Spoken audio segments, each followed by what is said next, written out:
नमस्कार विद्यार्थियों।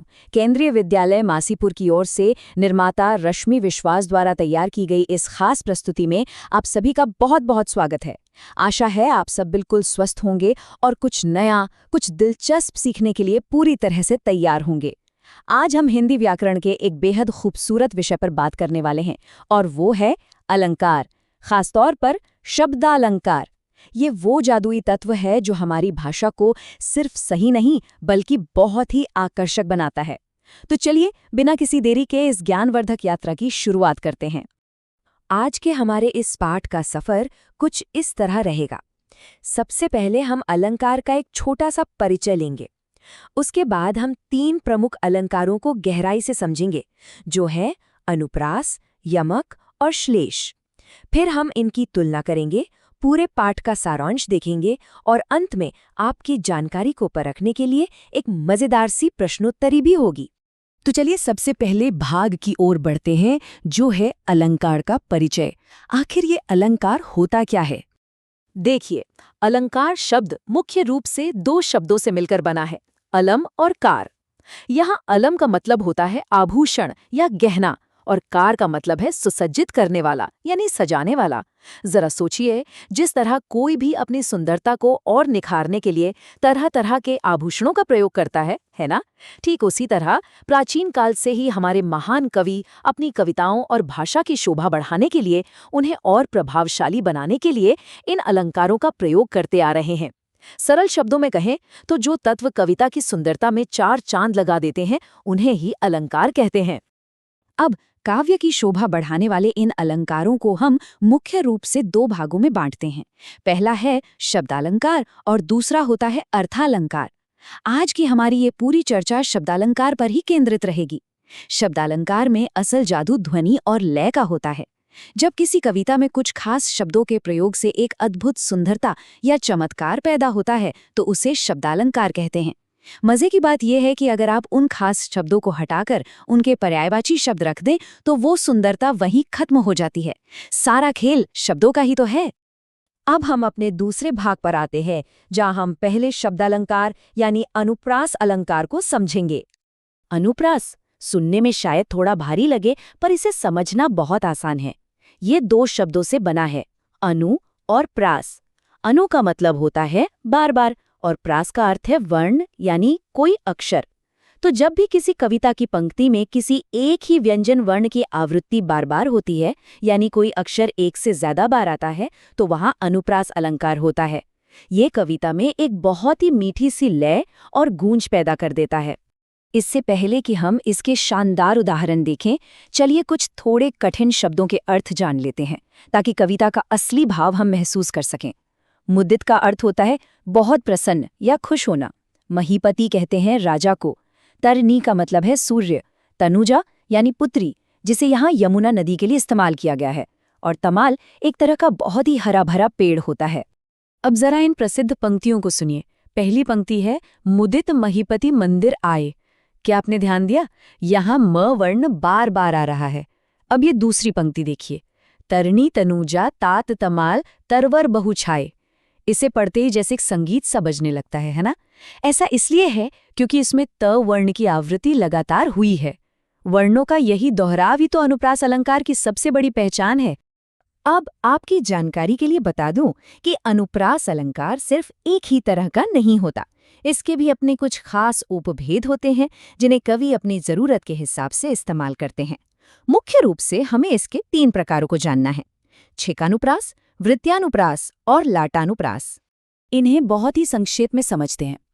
छेकानुप्रास में किसी वर्ण की आवृत्ति सिर्फ एक बार होती है, मतलब वो अक्षर बस एक बार दोहराया जाएगा। वृत्यानुप्रास में एक ही वर्ण कई बार आता है, बिल्कुल हमारे उस त वर्ण वाले उदाहरण की तरह। और तीसरा होता है लाटानुप्रास। ये थोड़ा अलग है। इसमें पूरा का पूरा शब्द या वाक्य ही दोहराया जाता है, लेकिन वाक्य में जरा सा बदलाव करने पर उसका पूरा मतलब ही बदल जाता है। चलिए अब आगे बढ़ते हैं अपने तीसरे भाग की ओर, यमक अलंकार। ये मेरा व्यक्तिगत रूप से बहुत पसंदीदा है। यमक अलंकार बहुत ही दिलचस्प होता है। अभी हमने देखा कि अनुप्रास में एक वर्ण या अक्षर बार बार आ रहा था, लेकिन यमक में कविता को खूबसूरत बनाने के लिए किसी एक पूरे शब्द को बार बार दोहराया जाता है। और सबसे कमाल की बात क्या है? यही कि हर बार उस शब्द का अर्थ बिल्कुल अलग होता है। यमक अलंकार होने के लिए एक ही शब्द का कम से कम 2 बार आना बहुत जरूरी है।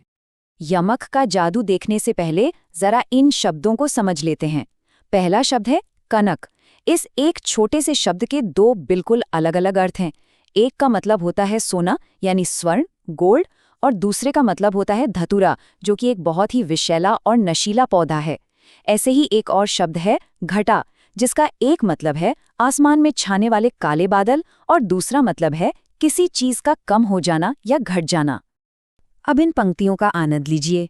कनक कनकते सौगुनी मादकता अधिकाय, या खाए बोराए नर या पाए बोराए।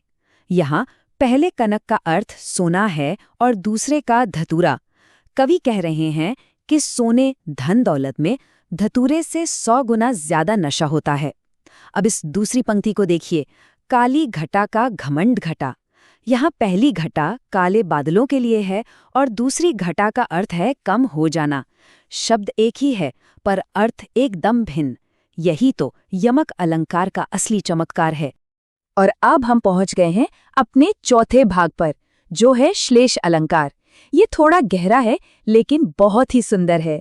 श्लेष का अगर हम शाब्दिक अर्थ निकालें तो इसका मतलब होता है चिपका हुआ या मिला हुआ। यमक में हमने देखा कि शब्द 2 बार आता था, लेकिन श्लेष में शब्द का प्रयोग सिर्फ और सिर्फ एक ही बार किया जाता है, परंतु उस एक शब्द के भीतर कई अलग अलग अर्थ चिपके होते हैं। मतलब शब्द तो एक ही है, लेकिन स्थिति और प्रसंग के अनुसार उसके अर्थ कई सारे निकलते हैं। श्लेष अलंकार को समझने के लिए हमारे पास एक बहुत ही उत्तम और प्रसिद्ध उदाहरण है। ये रहीमदास जी का एक दोहा है। इसमें उन्होंने एक बहुत ही साधारण से शब्द का इस्तेमाल करके जीवन की एक बहुत बड़ी और गहरी सच्चाई को हमारे सामने रखा है। आइए इसे थोड़ा विस्तार से समझते हैं।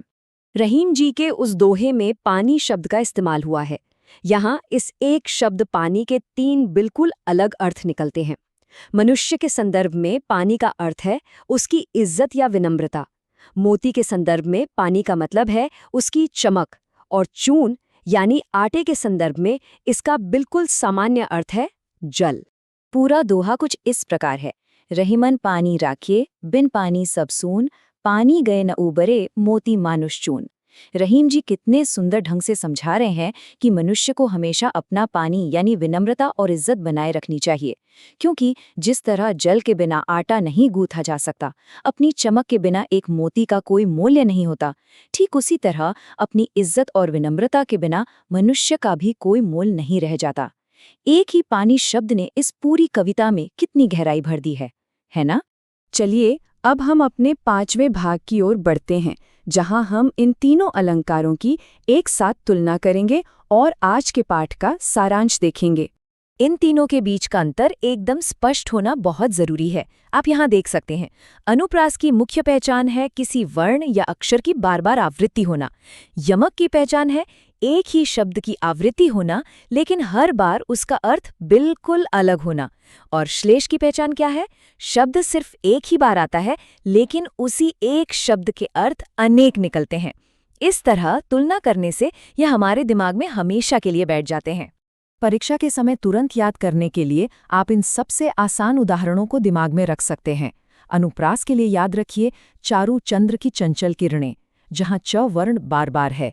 यमक के लिए याद रखिए काली घटा का घमंड घटा, जहाँ घटा शब्द दोहराया गया है पर अर्थ अलग है। और श्लेष के लिए रहीमन पानी राखिए, जहाँ एक पानी के कई सारे अर्थ हैं। तो आज के हमारे इस पूरे पाठ का त्वरित सारांश ये रहा। पहला बिंदु, शब्दालंकार पूरी तरह से ध्वनि और शब्दों के चमत्कार पर निर्भर करता है। दूसरा, अनुप्रास का सीधा सा मतलब है वर्णों या अक्षरों की संगीतमय आवृत्ति। तीसरा, यमक का मतलब है शब्दों की आवृत्ति लेकिन हर बार अलग अलग अर्थों के साथ। और चौथा, श्लेष का मतलब है एक ही शब्द में अनेक अर्थों का चिपका होना। और अब इस पाठ के बिल्कुल अंत में आपके लिए एक छोटी सी प्रश्नोत्तरी। जरा इन पंक्तियों पर गौर कीजिए। पूत कपूत तो का धन संचय, पूत सपूत तो का धन संचय। यहाँ पूरा का पूरा वाक्य ही थोड़ा सा बदल कर दोहराया गया है और इसका अर्थ भी बदल रहा है। सोचिए जरा, ये किस अलंकार का उदाहरण हो सकता है? आज हमने जो कुछ भी सीखा है उस पर थोड़ा विचार कीजिए और इसका उत्तर खोजने का प्रयास कीजिए। इसी एक विचारशील प्रश्न के साथ हमारी आज की ये प्रस्तुति यहीं संपन्न होती है। ऐसे ही मन लगाकर सीखते रहिए और निरंतर आगे बढ़ते रहिए। अपना समय देने के लिए बहुत बहुत धन्यवाद।